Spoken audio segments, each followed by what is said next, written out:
Maulan at pauwi. Hello mga ma'am, sir. Kahit medyo pagod, masaya kang uuwi sa pamilya mo.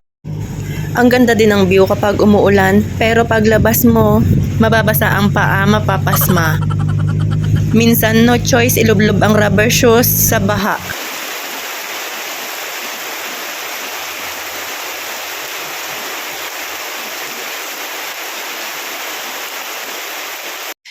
Nag-o-overtime sa paggagawa. Ang hirap ng walang budget, mabutit marunong gumawa ang aking asawa. Libre din kami sa karpintero. Dami kong hugasin. Mabuti hindi na namin to napinturahan, kung hindi sayang lang. Aalis na kami dito. Mamimiss ko din ang bahay, syempre ilang taon kaming tumira dito. Sayang nga lang at kailangan na naming lumipat. Daming kalat. At ito na yung huling pagkakataon na lilipat kami ng bahay.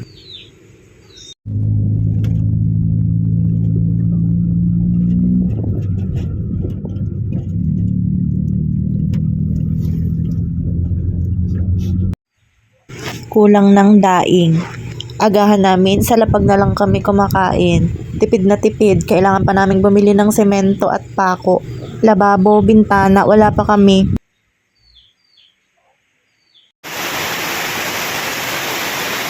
Damit ni Arjon. Kahit maulan, kailangan maglaba. Daming damit na ililipat, dami ng pinamigay. Yung mga luma na pero pwede pa, at yung mga maliliit, pinamigay ko na lahat.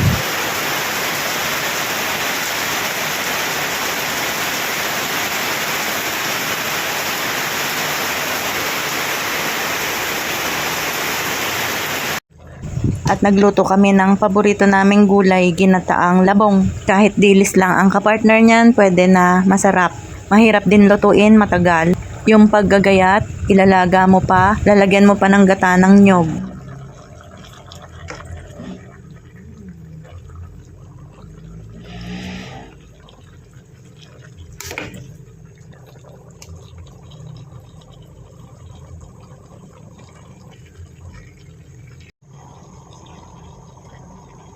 Ginataang labong yan.